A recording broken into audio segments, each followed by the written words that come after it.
There we go. Yay. Yay, Dian. How you doing? I'm well, glad to see you. Happy to see you. Yeah, likewise. Thanks for getting up so early in New York to be with us. Um, so this is Dian Killian, today speaking on the transformative power of empathy. She wants it to be very interactive and informative. As you know, we only have an hour, so I'll let her do the talking, but it's a pleasure to introduce her. She's been a practitioner of nonviolent communication for many years. I actually met her 15 years ago. She supported me and my wife and when we needed some empathy. It was really powerful. And she'll talk more about it, but nonviolent communication can be talked about as a language and sort of a consciousness. And I think Dian really embodies the consciousness, the essence of the teaching. So with no further ado, here's Dian. But real quickly, she's gotten a couple books. She's a certified coach. She's been training for many years in nonviolent communication. One of the books is Urban Empathy, True Life Adventures of Compassion on the Streets of New York. I love that. And Connecting Across Differences, How to Connect with Anyone, Anytime, Anywhere. She's a founder and former director of the Center for Collaborative Communication. And her company is Work Collaboratively, www.workcollaborative.com. And she will be in Taiwan later next year, but I'll let her talk about that later. So with no further ado, I hand it over to you. Okay, thank you, Michael. Thank you so much for inviting me and for the introduction. If you're okay with this, I would love to get to know people a little bit on the call before we jump in. So if people are willing to share a headline on what kind of coaching they do, it could be what kind of client they work with, or if they have a particular focus in their coaching, that would just help me to connect with people. Are you okay with that, Michael? Sounds good. And for those who can't speak or because of whatever issues, you could just type it into the chat box. But I imagine you'd like to hear from them, right? Yeah, either way, if people are willing to speak, I'd enjoy hearing their voices. And if someone's on the phone, and well, I guess if they're on the phone, it would be harder to use the chat. But even a few people, just get to know people a little bit.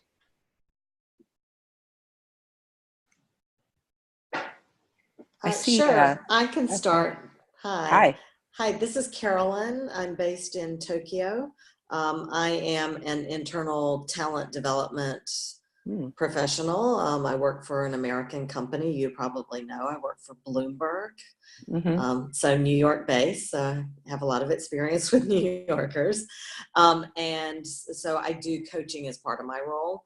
And most of that is new emerging leaders to mid-level leaders, but we do also coach at the senior level. So look forward to the, I love the title of the book as well, because I have so much New York experience. It's going to be interesting to hear about that. Okay, great. Thank you. Thank you. And there was one chat response. Yeah. This is from Mello. I'll just read it to you. She said, "Hi, Dian. My name is Mello from the Philippines. I'm an executive coach working with millennials for the most part. Since I'm the only credentialed coach in the region, I'm doing my best to educate people and spread the good news of coaching." Okay, great. I'm looking forward to your session. Great. Well, I just want to mention, because I don't think you mentioned this, Michael, in the introduction, in addition to being a certified trainer with the International Center for Nonviolent Communication, I am also a certified life coach, and I'm a graduate of the Coaching for Transformation program. So since, is it Melo? Yes. Melo mentioned that she's a certified coach, I just thought I would add that as well. And I really love how nonviolent communication supports my coaching with my clients. So I'll talk a little more about that. I'd like to hear from maybe one or two other people. I'm really enjoying the connection. Hi. Oh, oops, sorry. go ahead. No, go ahead, Wendy, and I'll jump in after you. All right, I'll be quick. Hi, everyone. Hi, Dian. I'm Wendy from Malaysia. I'm a new coach.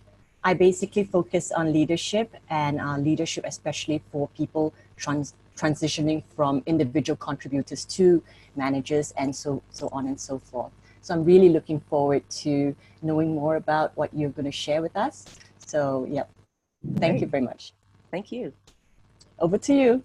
Jody, go ahead. And hi, Nadine. I'm Jody. I'm an American living in Tokyo as well, like Carolyn. And I'm a certified coach as well. I specialize in working with people living between cultures or outside their home culture. and specialize in training and facilitation in mindfulness and personal leadership. Great, thank you. Hi, and just so we're complete, I'm Nadine. I'm a German in Kobe, so I can't believe we have 4 from Japan. This is a first, I think. Yeah. We dominate this call. I've been coaching for about 8-9 years. From the UK originally, come over to China and then to Japan. And I'm from my background being an executive, I'm more in the executive corporate leadership coaching as well. And in particularly expats and people working abroad with culture and intercultural issues as well. So I really look forward to your talk today. Thank you for Great. time for us. Thank you.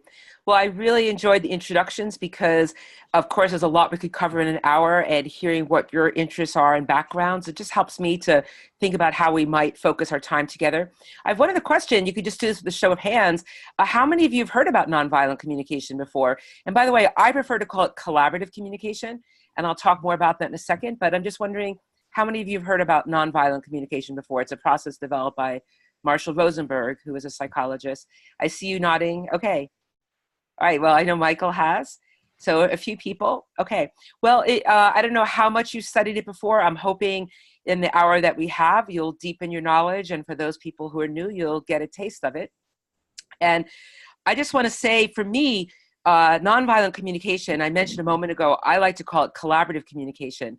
Marshall Rosenberg, who developed the process, he passed away a few years ago. He was a psychologist.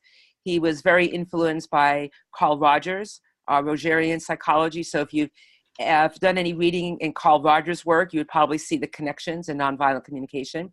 He was also, by the way, very influenced by Buddhism, interestingly enough, although he studied all the world religions in developing the process. He called it nonviolent communication because he was, it was the 60s. He was influenced by Gandhian principles. So for him, this was a direct translation of ahimsa into English, and a communication process that supports the spirit of ahimsa around nonviolence. I prefer to call it collaborative communication, especially when working with companies and organizations, which really is one of my specialties as an NVC trainer. I'm known in the network as someone, because I've worked with Fortune 100 companies like Merck Pharmaceuticals and other large companies, and also with large NGOs. I worked for several years with the UN Development Program, sharing these skills. And during that time, for example, got to go to Thailand to do some training with everyone in the UNDP in that region of Asia. So I'm known for sharing these skills with companies and organizations. And I've also developed a practice called somatic-based empathy. And it's a lot to fit into an hour, but once I give a basic intro to NVC, I'm hoping we might even, if we have time, get to see how somatic-based empathy works, because I find that very powerful and helpful working with my coaching clients. So in terms of blending collaborative communication, as I call it, and I call it collaborative communication because I see why Marshall Rosenberg called it nonviolent. Some people call it compassionate. But for me, this practice is really about how can all parties be heard, and how can all of their needs be held with care. That's on a high level, which that supports collaboration. But as you see, I'm going to go over the 4 basic steps of nonviolent communication. Each step is very powerful in working with organizations. Actually, I just recently designed and started leading a 6-month leadership program for a very large nonprofit based in the United States. And my contact person there she mentioned at one point she was really impressed and surprised by the design. And she's a bit familiar with NVC. And she said, wow, how did you come up with this part or this idea in the design? And I pointed out to her, it's all based on the 4 steps of nonviolent communication. So I use those 4 steps as well when I'm designing change management programs for organizations. So the 4 basic steps of the process is to come up with a clear observation. And by the way, another skill set that's really powerful is coaching people or doing trainings for organizations around giving effective feedback. The first step in giving effective feedback is being able to come up with an observation about what's actually happening, an observation that's free of evaluation, which, by the way, is a lot easier said than done. Krishnamurti, I think other people have said as well, but I think he was the first one, said that the ability to give an observation free of evaluation is the highest form of human intelligence. And I find working with clients, often they'll think they have an observation. Oh, you know, he's really difficult. In someone's mind, they could think that's an observation. And the reason is because we get very attached to our evaluations. We get attached to them because there's emotion behind them, be it frustration or impatience. So we can get attached to our evaluations. What I would actually consider an observation, if we're saying someone, for example, is a difficult person, what are they actually saying or doing that's irritating you? And again, I find this a very powerful coaching skill. When I'm working with a client, if they're bringing a problem or situation to me that they're in some concern or distress about, well, you know, things just aren't going well with the team, or you know, the project isn't getting the results that we want, to be able to ask, what exactly is happening? What elements of the project are you concerned about? What behaviors are you seeing on the team that's leading you to be concerned? So this is what gives you an observation. It's the first step of the process, but even on its own, it's very powerful. I just want to pause here, especially people who are completely new to NVC, and everyone, and check if what I have described about the first step of the process, coming up with a clear observation, which is basically what you've seen or what you've heard. So it has to do with the senses, or what you're thinking of or what you remembered also could be used. I want to check if there's any questions. And if this is clear, the first step. I see there's some comments in the chat, which I'm now taking a look at. But any questions or comments before I move on to the next step of the process? Okay, I am hearing silence, which I am interpreting to mean that people have sufficient clarity. So I'm going to continue. No questions. Okay, thank you. So the second step of the process, and by the way, I don't usually present it this way, but for this program I am. I want you to know when I usually teach nonviolent communication, I jump in right experientially with people going into the two core steps of the process. But speaking to professionals, my sense is today I want to go over the 4 steps. So you have a cognitive framework for it before we start to experience it. So the second step of the process is to notice what you're feeling or the other person is feeling. By the way, I often joke about this when I'm working with companies and say, you know, feelings are the real F word in our culture. I say that jokingly because often people, some people, not everybody, there's been a lot of work the last 20 or 30 years around emotional intelligence. Some people have concern initially about using a feeling word at work. What I point out, and obviously you don't all work with people in a work environment, but I often do, and I know some of you do, so I just wanted to put that in the mix. What I find is that we do use feeling words at work. It's just a way more narrow spectrum. So, you know, I'm concerned about this. I'm pleased about this. You know, I'm, you know, eager to move forward with this. There are feeling words that we use.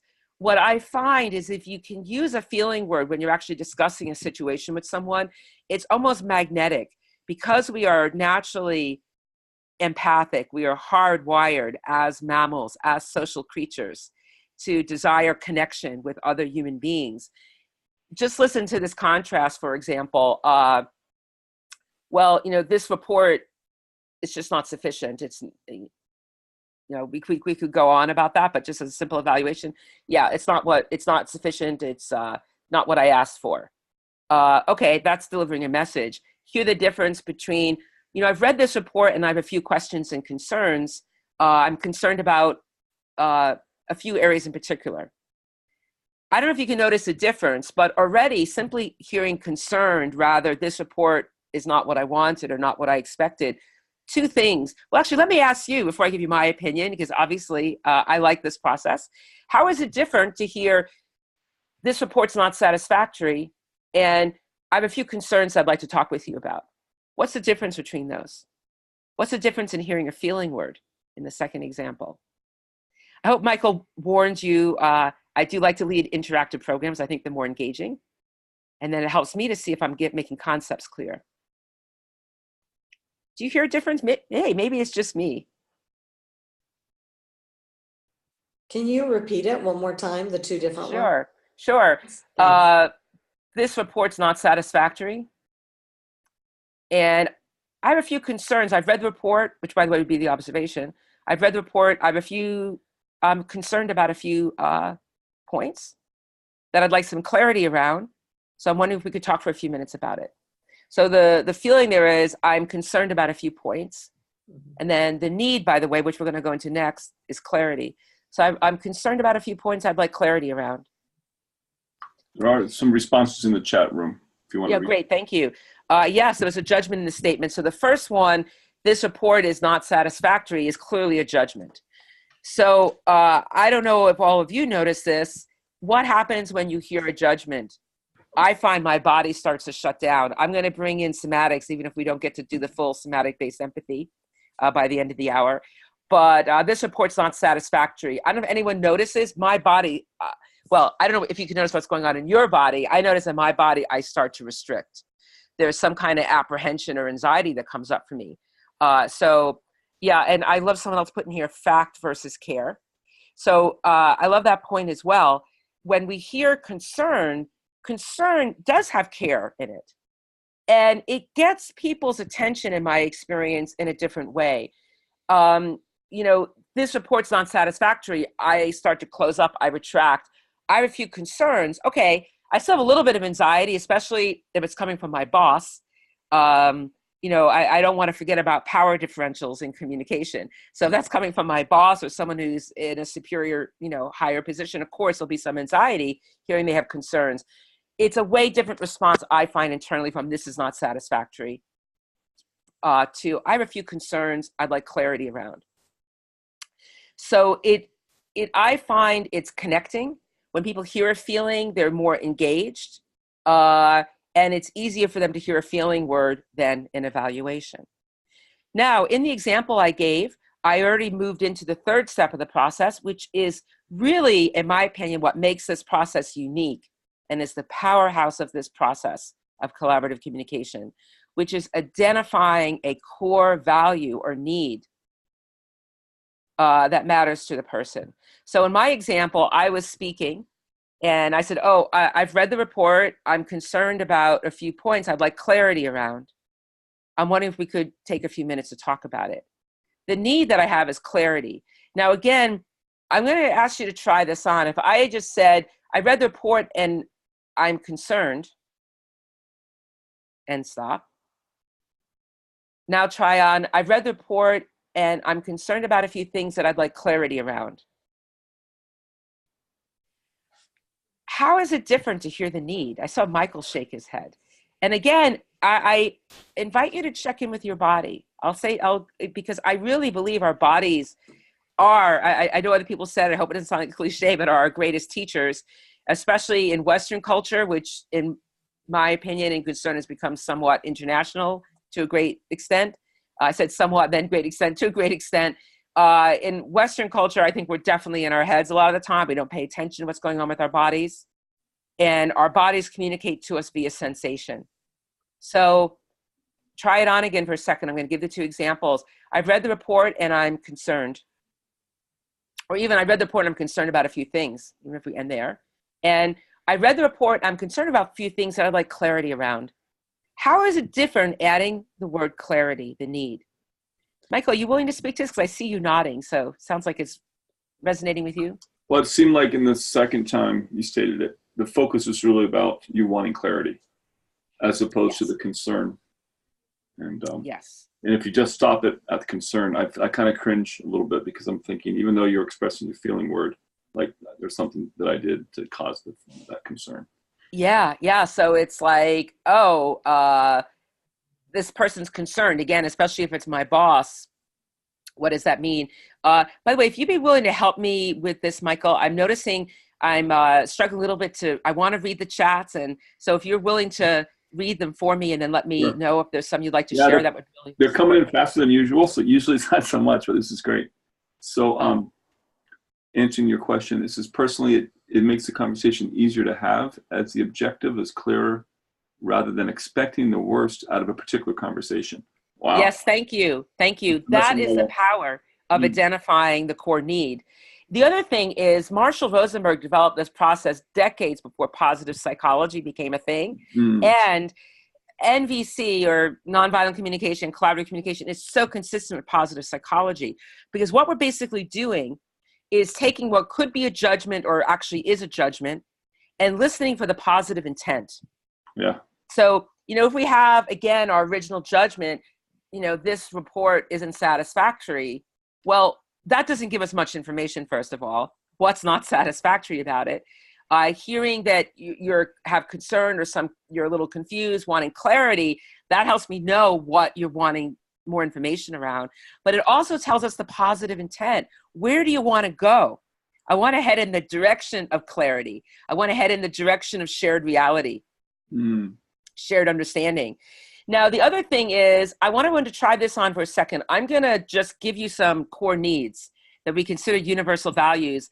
And again, because I was lucky enough to work several years for the UN Development Program, I personally have had the opportunity of sharing these skills with people from all around the world, from Europe, from Asia, everywhere, North America, South Central America.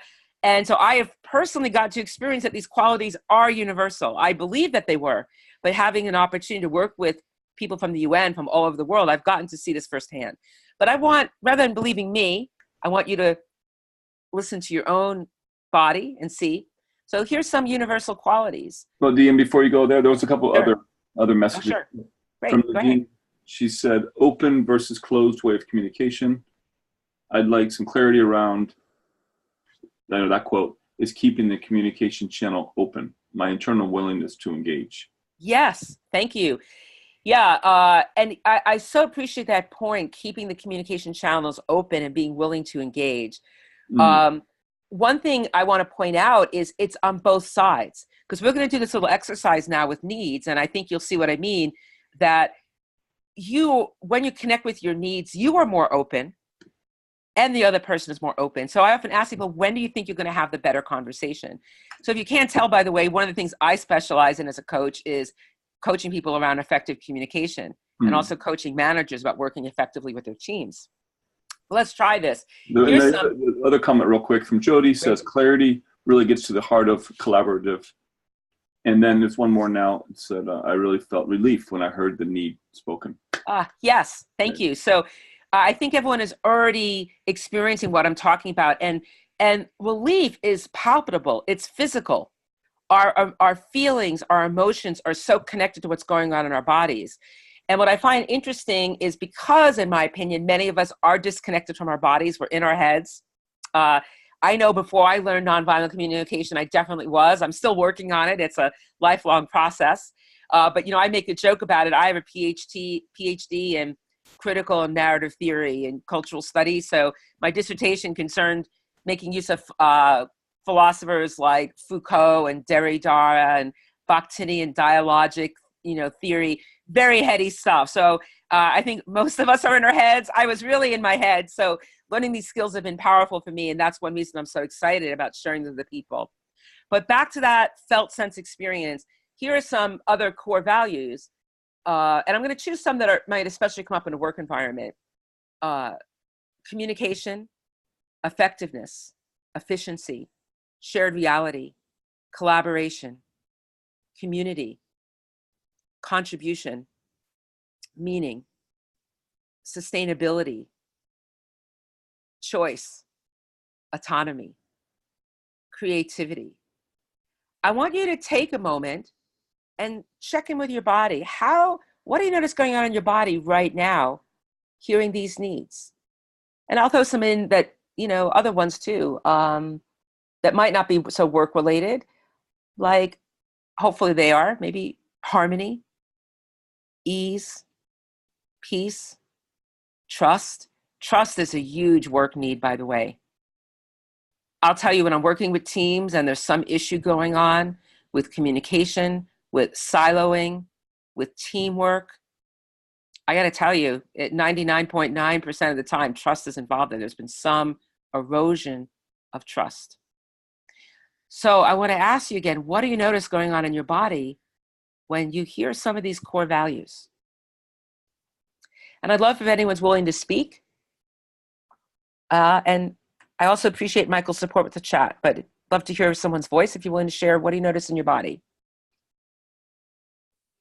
Hi, it's Carolyn. I noticed just kind of a calming effect, just the calmness or the, maybe I would say positivity, because to me, all those words in my view are quite positive things to be focused on. Yes, yes. And again, it's very consistent with coaching. Uh, without being critical of, psychotherapy or counseling. Sometimes people ask me, so what's the difference between counseling and therapy? And one thing I'll say, well, with all due respect to therapists, coaching is focused on where we want to go. What are the changes we want to make in our life now? What can we do it? I think therapy has its place too. And I find therapy can be often more focused on the past. What did happen? What were the causes? But coaching is, where are we going? So this positive intent, where do we want to go? What do we want to manifest in our lives? This aspect of NVC is very consistent with that in coaching. Thank you so much for that comment. I'd like to hear from one other person, one or two people. What do you notice in your body? Hi, it's Nadine. I also felt sort of this warmth and just relief, and some of them were actually core values of mine, so it very much resonated with me. And safety, I felt sort of psychological safety, emotional safety. Yeah, thank you for distinguishing that it's emotional and psychological. I just mention that because when I'm working with clients, at least in the United States, not all my clients are from the US, but many of them are, that it's become a really common thing in the US to say, oh yeah, well, it gives me a sense of safety. When people are talking about emotional safety, it's fine. And I usually want to unpack what's going on there, because there's usually other, emotional safety's become a thing. What does that mean to somebody? If we just leave it as emotional safety, there's some jewels, some treasures that might be lost there. So thank you for clarifying that. And I love all the responses I'm hearing. I have a question. Is anyone, I just want to check, is anyone who's listening right now not noticing anything in the realm of relaxation or happiness or opening? Is anyone experiencing restriction? If you are, I just want to give you a little coaching around that. So I just want to check that we're all together.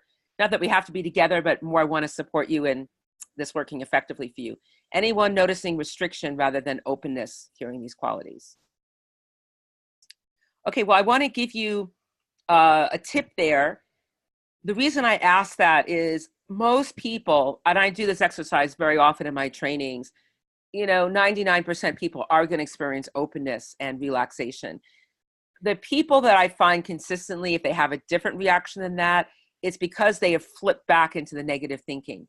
They will hear a quality like compassion or understanding or harmony, and their mind goes into a story like, oh, harmony, that's the point. We never have harmony at my job or in my family, whatever the story is. So they're actually going back into the judgment.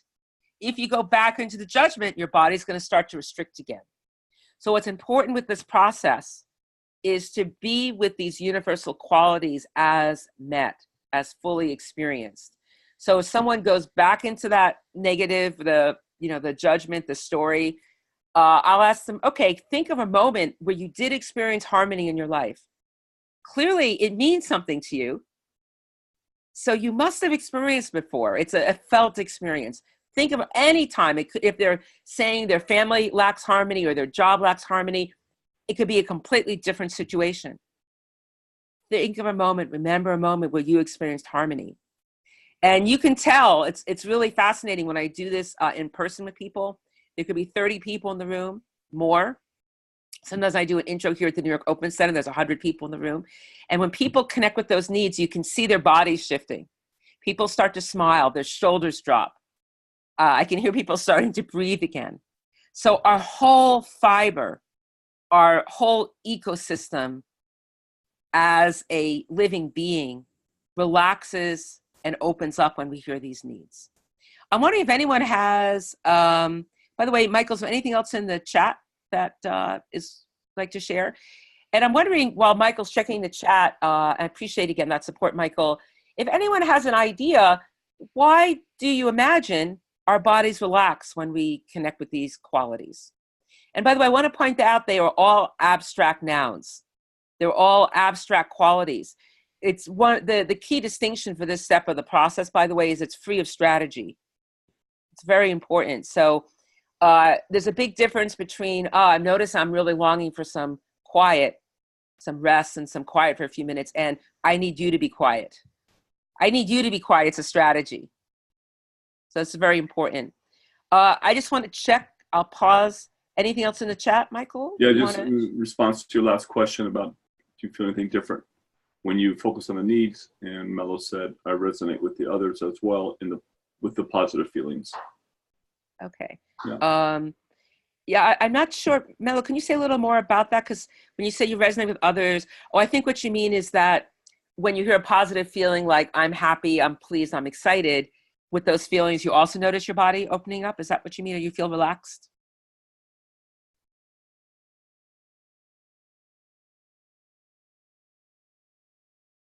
Ah, okay, yeah. Or I see yes, words like respect, trust.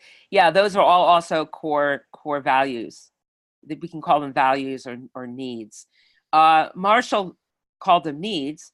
And I kind of like that because another story I have, at least in US culture, I don't want to speak universally for this, but I do know US culture very well, having lived most of my life here, is that there can be some shame around having a need. You know, for example, the New York Times has the neediest persons fund. You know, my definition of being alive is having needs. When I'm dead, when I leave this physical body, whatever spiritual beliefs you have, other people may have needs regarding my body. I will not have any needs regarding my body anymore. Being the definition of being alive, and it's not just for me, my house plants have needs. The plants in my garden have needs. My cats have needs. Actually, my cats are very effective, in my opinion. I have one crying outside my door right now. My cats are very effective, in my opinion, letting me know about their needs. So any living being has needs, okay? I'm going to avoid this philosophical discussion right now about which species, do some species have more needs than others? I'm not going to go there right now. I will say I'm convinced that all living beings, be they plants or animals or insects, they do have needs. If you're alive, you have needs. So there's zero shame for me around that. And I like to just open up that space. So it's very empowering. I find, by the way, especially often working with women clients, because, you know, again, in my opinion, women, at least in my culture, have often been taught that their needs don't matter as much. They're focused on other people and their families. But also working with people in the business world. I find managers, ironically, can not hold their own needs with care. They're so focused on the project or the team. And if you're not taking care of yourself, how can you really be effective in your work? So I just want to point out these needs are very important. So the fourth step of the process is to make a request. Now, there are different kinds of requests that we practice in collaborative communication or nonviolent communication. The two basic, or the two, they're all important. There's three, but the two I'm going to focus on right now, given the time we have, is what we call a connection request, and then a clear or concrete, positive, doable request. Now, by the way, this last step is so powerful working with clients and teams. It's very similar to a clear observation when you're focused on the strategy request, the concrete, positive, doable request. I've lost count how many times where I've worked with a client and the client has said something like, well, I want more teamwork. Well, for me, the question I have is, what does teamwork look like? How will you know when you have the teamwork that you want?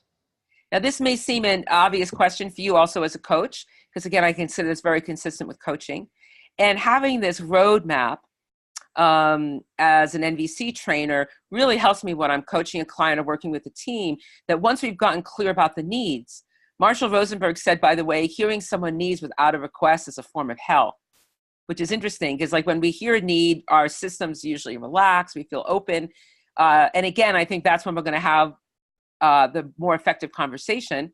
And by the way, when I'm working with clients one-on-one, coaching them, usually the first thing I'm doing as a coach is listening, recapping, and helping them connect with their needs.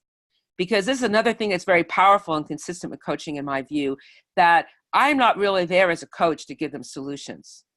I am there to support them finding their own solutions, connecting to their own wisdom and knowledge and felt sense. So being able to use these steps to listen deeply, help them connect with their needs. Once they're connected with their own needs, all kinds of creativity emerges. It's fascinating to me. I mean, I've seen it happen. I've been a full-time NVC trainer now for almost 15 years. And I've seen it over and over again. That creativity, that possibility emerges in teams and organizations, and it also emerges for my clients one-on-one. So then once they have connected with their needs and they're ready to move into strategy, my role as a coach is to support them in coming up with a strategy that is concrete, positive, and doable. You know, for example, I'm working with a client and the client says, well, I guess I just need to listen more. That is a great opportunity, again, like a parallel to the example I gave earlier, to ask the client, okay, I'm hearing you say that you want to listen more. I love that.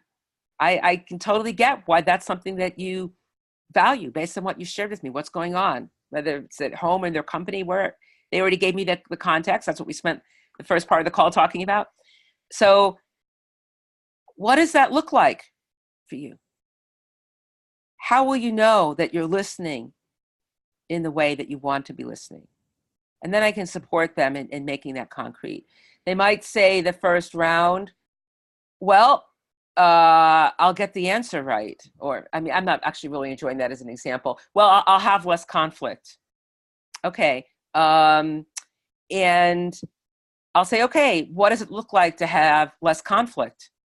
Well, my husband and I will be able to decide what we're going to eat for dinner in maybe 5 minutes rather than 20 minutes. I actually had a client once where that was an issue, where it's interesting what can become issues for people and the layers of meaning that they attach to it, that she and her husband really lacked some ease in deciding what to eat for dinner and who was going to do it. And she wanted more collaboration with her husband. And he would just say, oh, just make whatever you want. That wasn't satisfactory for her. So that became an issue. And by the way, as a side point, working frequently also in addition to companies with couples and individuals working on relationship, wanting to improve their relationships. What's interesting is there's what I call the housemate issues. Like the housemate issues have to do with things if you're sharing a space with someone, about maintaining the house. You know, is one of the stories in Urban Empathy is with my ex-partner who was leaving the shower curtain scrunched up after a shower, so be more likely to stay wet and get moldy. So these are like housemate issues. What happens is we also have relationship values, and we can start attaching those relationship issues onto the housemate issues. Hope that makes sense to everybody. And then we start giving all kinds of meaning to them, like in Urban Empathy. I mean, the story is kind of funny, but it's true. I noticed I was going into a story with my partner, that, oh, well, she doesn't really love me. Well, when I noticed I was having that judgment, thankfully I was able to stop myself and say, wait a minute, this is a shower curtain. What does it have to do with love? But this is what happens to us as human beings. We'll see if we've asked someone, especially more than once, and it's still happening, then we go to start, oh, they just don't care.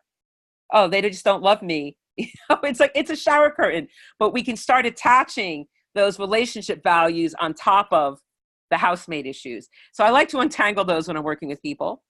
And something similar also can happen in the workplace. You know, another main thing I find working with companies now is issues around accountability.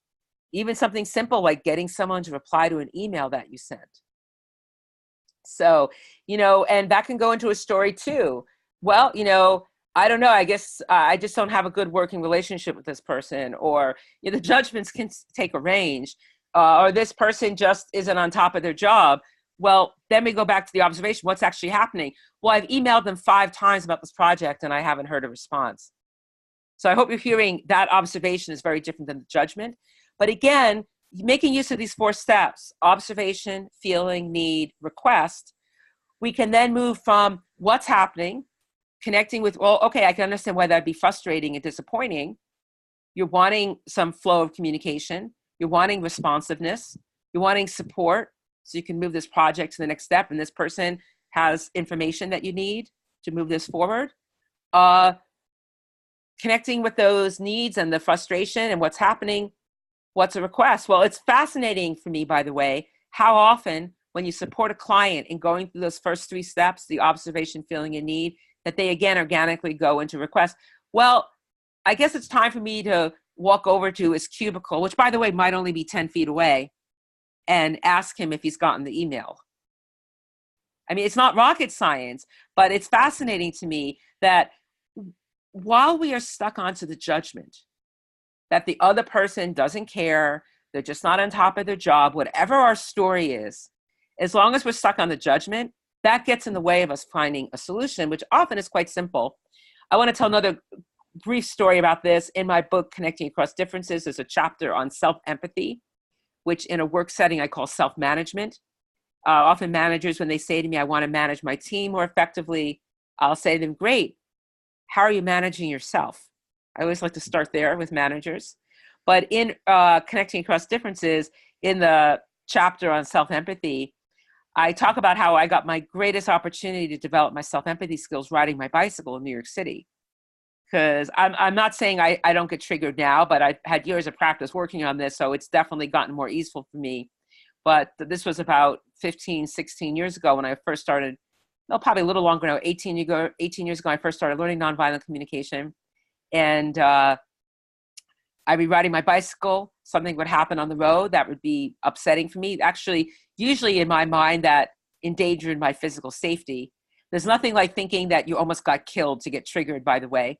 It's one of our most basic instincts as a species, or I'm not just a species, as a living being, to stay alive.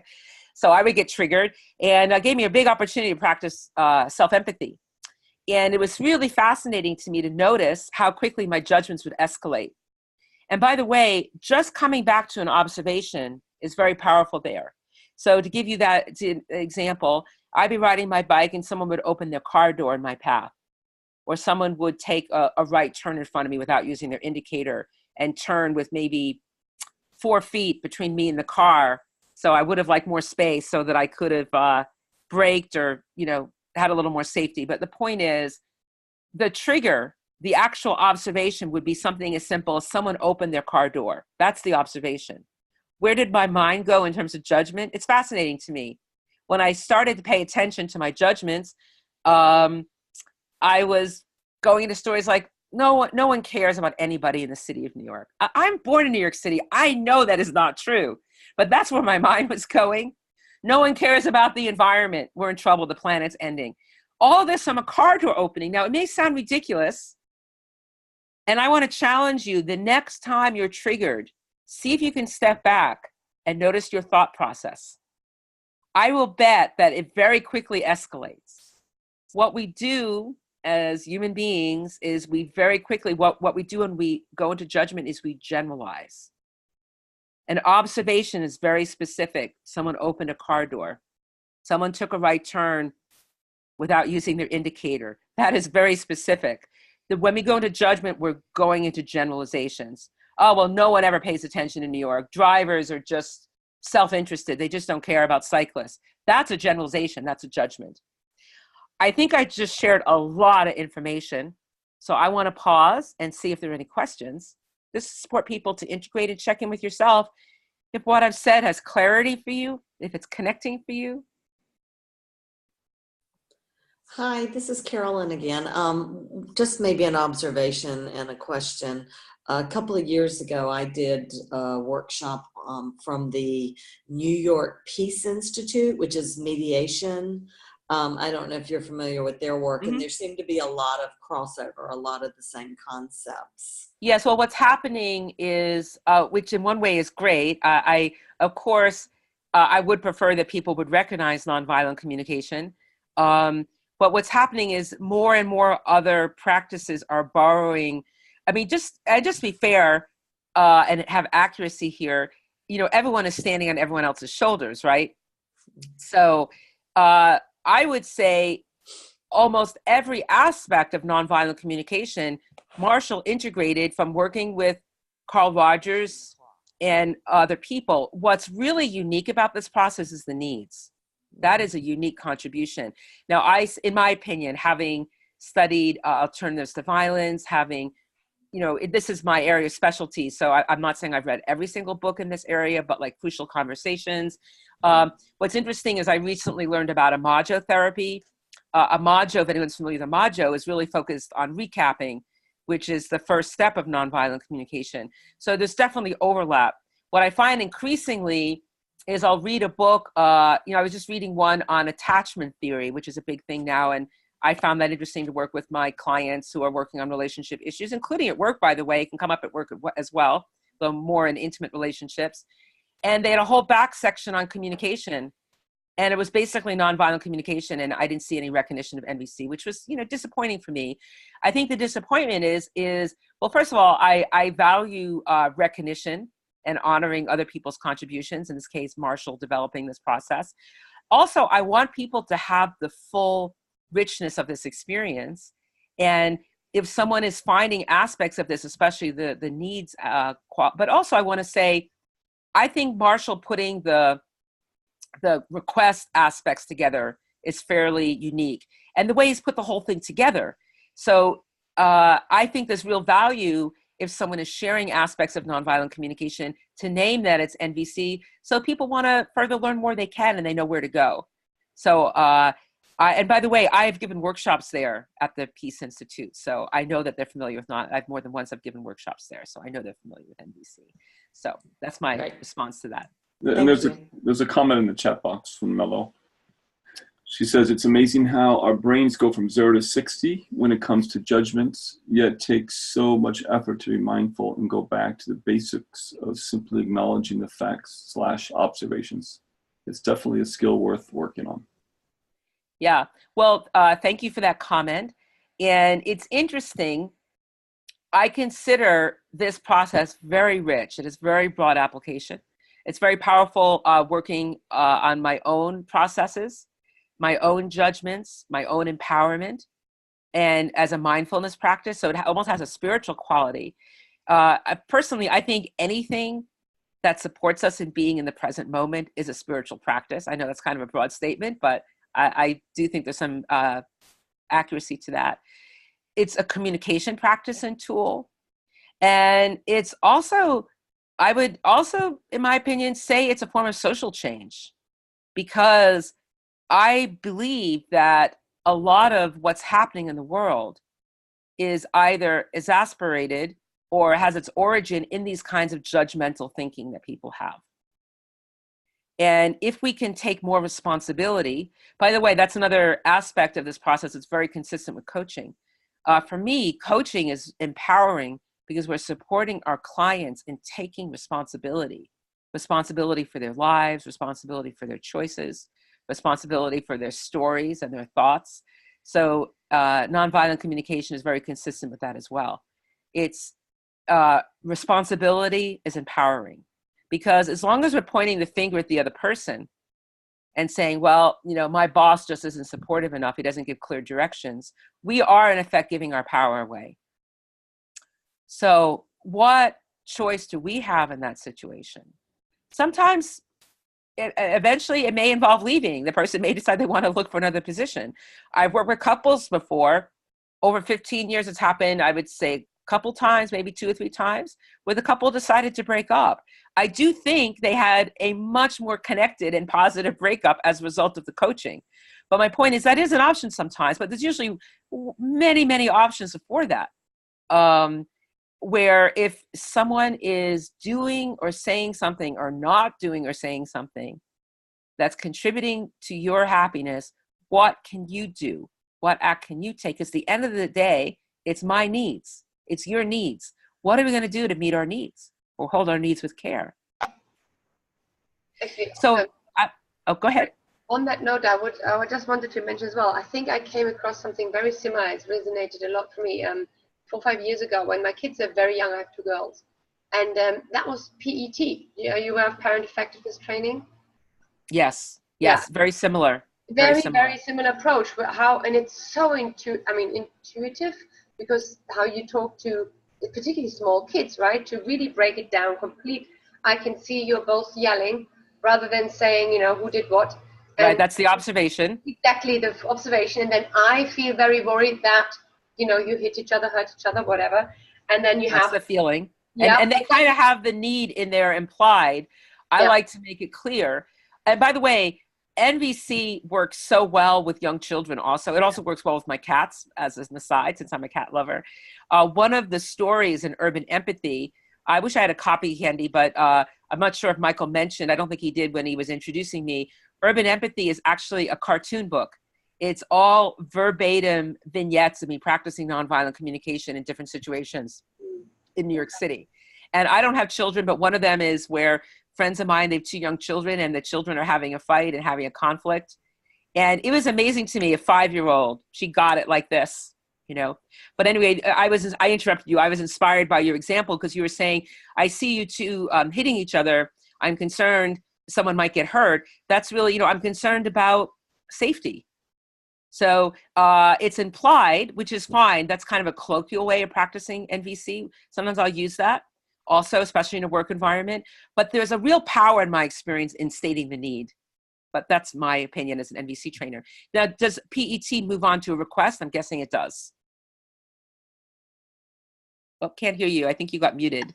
Oops, sorry. And then yes, so then it's going like, okay, so you know, what can we do about it? And basically asks them, the children or the child, to come up with the request, so to speak. Like, how can we get over this? So there's a little bit more, I mean, but to that stage, they're all the same. But I've never heard of the non-violent communication label, so to speak. Yeah. And just to be fair, I don't know enough about PET and the lineage of it to know if the person studied NVC. You know, it may be, you know, for example, I've developed this process called somatic-based empathy based on nonviolent communication. And it's basically deep empathic listening to sensations in the body. Because, like, again, I consider sensations our body's way of communicating. Now, I have shared this practice with other people, and they said, oh, this is like blah, blah, blah, or blah, blah, blah. And I had never heard of those other things. I hadn't studied them. So I also want to acknowledge it's not impossible that people, when they go down a certain path, they discover some of the same things that Marshall discovered. So I don't want to say everyone who's doing something similar learned NVC and isn't recognizing Marshall. I don't know if that's true. I do think sometimes people have studied NVC and they could mention it. And some books do. I don't know why, maybe it's just the size of New York City, but I found for a while I was working with couples often who are in open relationships, and you know, they happen to be clients based here in New York. So for my own edification, I started reading some books on polyamory. One of the most known books on polyamory mentions nonviolent communication specifically. And have a section on it. So I'm grateful that they did. I make a joke about this. If you are in an open relationship, your communication, it's not a joke, it's true in my opinion. If you're in an open relationship, you definitely need to work on your relationship skills because it's getting magnified. You're not just communicating with one person. Depending how many people are in that open relationship, there could be 2 or 3 people. So I appreciate that in this book on polyamory, they had a whole section on nonviolent communication. But you know something, at the end of the day, as much as I would like recognition from Marshall and his work and people to go deeper in it, I'm glad that the skills are getting out in the world. That's what's most important to me because they're powerful. So we have a few minutes left. I would like to hear from 1 or 2 people. I just gave you a crash course. And by the way, Michael mentioned this earlier, next May, is it May or I'm checking, I don't know if I sent you the dates, Michael. Actually, it's in April. I am going to be in Taiwan for 9 days. The Center for Nonviolent Communication offers during the year several IITs. An IIT is an international intensive training. It's a 9-day training in nonviolent communication. It's also, by the way, in my experience, a wonderful, beautiful opportunity to immerse yourself in a world where people are communicating free of judgment. I'm not saying in 9 days no one ever has a judgment, but it's an environment where people's intention is to go to a deeper level and really connect in a heart way with people and look for creative solutions through the request step. So it's and just be in a world where decisions are made via consensus. That's another very powerful experience to me, being an IIT, having 60, 70, 80 people in the whole group and making decisions relatively efficiently using nonviolent communication that's consensus-based. So it's a very powerful experience to be an IIT. So I'm very pleased that CNBC I was on an IIT team about 4 years ago with Marshall before he retired and passed away. This is the first time in about 4 years, maybe it's been 5 years, that I've been asked to be on an IIT team. So I'm thrilled that CNBC has asked me. It's a team of 5 trainers from different countries. I think 2 of them are from the United States. Actually, 3 are from the US, and then a couple from Asia. It'll be presented in English with translation into Mandarin. So I would love for you to, oh, thank you so much, Michael. Michael just put the link to the IIT in the chat box. And the other thing I want you to know is I put out every 2 weeks an email with a blog and podcast. We have a new season of podcasts starting in January. I'm very excited about. The new season is including interviews and book reviews, as well as I'm going to be going over all of the key distinctions. There's about 50 or 60 key distinctions in nonviolent communication. We talked about a couple of them today. For example, we want an observation free of evaluation. We want a need free of strategy. So during the podcast series next year, I'm going to be going over, we may not finish all of them in the one season, but we'll be going over all the key distinctions. I'm mentioning this to you because I don't know if, Michael, if you're also willing to put my website in the chat. If you go to my website, which is workcollaboratively.com, you can sign up for my newsletter, and you will get every 2 weeks that newsletter with the most recent blog or podcast link, and also upcoming events and tips. And I would love to see you in Taiwan next year. And I may also be visiting Japan, by the way, I haven't been to Japan, so I might be in Japan as well. I haven't been asked to do a training there, but I will be in Taiwan leading a training. Would love to see some of you there. So I just want to pause. We have a few minutes left, see if there's any questions or comments. I especially like to know, even though you just had a crash course in this, in my opinion, how could you imagine using these skills in your coaching work?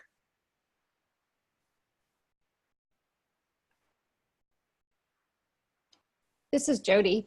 I do like the vast majority of my work in mindfulness and personal leadership, which is a cross-cultural communication model based in the framework of mindfulness. And actually the nonviolent communication book is one of the textbooks that we use when we're studying personal leadership. So that's cool. I have it on my shelf right now.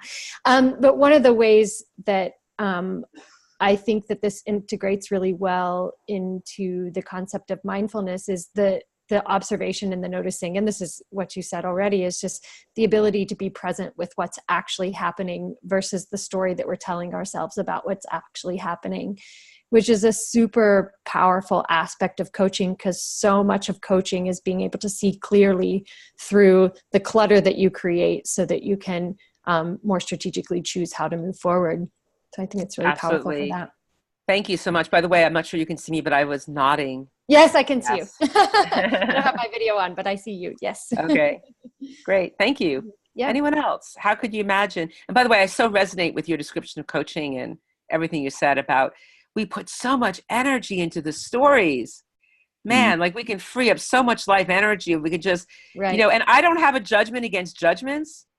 As I say to people, I just want to compost them. I'm a gardener. I compost is powerful. Right. And it's garbage. It's not going to do anything for us. But if we can, it's nutrient rich to get to the feelings and needs inside those judgments. Right. And we can't not judge, but we can certainly become more aware of the judgments we're making so that we know what's there. Yeah. Including of ourselves. I mean, how many of you as a coach, you're doing work with people about empowering themselves or reaching their life goals, and they're being strangled internally by their own self-judgments. So to be able to support our clients in getting to the needs and then to come up with clear strategies, powerful. Yeah. Great. Well, we have a minute left. Anyone else want to share a comment or a question? And I don't know if we have an absolute hard stop, Michael. I know officially we end, I believe, in a minute. I'm fine staying on long if other people are. Okay. Let's see if there's any other questions or comments.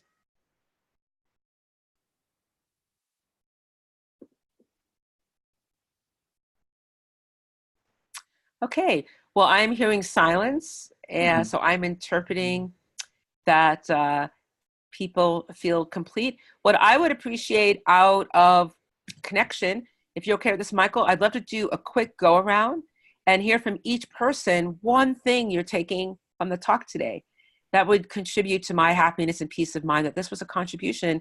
And I'd love to hear what stands out for you. It's helpful feedback for me to hear what your takeaway is. So you okay with that, Michael? Yeah, sounds great. Hi, And I'd love to hear people's, oh, go ahead. I was going to say, I'd love to hear voices, and there you go. Yeah. Thank you. Hi, it's Carolyn, because I am going to have to drop off. And I think what stood out for me was the that you can use feeling words in the workplace, because we talk about that a lot. Bloomberg is a very driven place, and people don't like to talk about feelings. So those were some very good examples. So I'm going to go experiment with that with the leaders that I work with.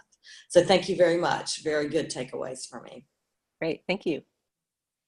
Yeah, happy to go next. Actually, one of the biggest things for me is like to see that I'm using part of this already, or have always intuitively been using, but I think it was the first time to put it into this structured framework and that kind of process. And I guess from PET as well, it was kind of just confirming what I already do, but that I do it with clients a lot as well. And I wouldn't even, I've never really called it feelings, but it is actually just, like the word concern in a way isn't intuitively a feeling to some people, but it's a nice way of capturing feeling or anticipated feeling, so to speak, rather than in a high performance environment, some sort of judgment. Yeah, and by the way, concern is, in a work environment, I think many people would feel uncomfortable saying I'm anxious or I'm scared. So concerned is a more kind of narrow, we might have said at the beginning, a more narrow range of feelings. So yeah, but thank you. Thank you. Here's a long response from Mello. My key takeaway from today's session is the statement, observation without evaluation. Make me more mindful of how I can phrase things, be it through statements or questions during coaching sessions. Also, in my personal life, it does help me manage myself even more and catch myself in moments wherein I get caught up in judgment loops. This would allow me to anchor myself back into the present. Great. Judgment Thank you. loops. Yeah. And I see some people have signed off. I know it's quite late in Japan. I just saw someone put here, good night, everyone. But I think, Wendy, are you willing to share your takeaway? And then I think we'll be complete. Yes, thank you very much. For me, thank you. I just thought that when I heard nonviolent communication or collaboration, it was a huge word for me. It was basically quite intimidating, I'd say. And when you broke it down into the process, and I identified with the process, and when you did the activity, it really made me understand it, and it was quite universal. So I thought the whole process was really powerful. So thank you so much. Okay, thank you. Thank you. I feel really happy hearing, thank you for the people who were able to stay on to share the takeaway. It's very meaningful for me. So thank you. And thank you, Michael, again for inviting me. I really enjoyed connecting with all of you, and hope to see some of you in Taiwan next year. That'd be really fun to meet you in person. And I also would request that if you know anyone who you think would be interested in NVC, that you let them know about the IIT, because it's such a great opportunity. It doesn't happen very often. And I think it's the first one happening in Taiwan. Awesome. Well, thank you. I appreciate your time and your contribution. It's definitely going to be something we can benefit from in our coaching. Great. Thanks so much, Michael. Thank you. Bye, everybody. Bye.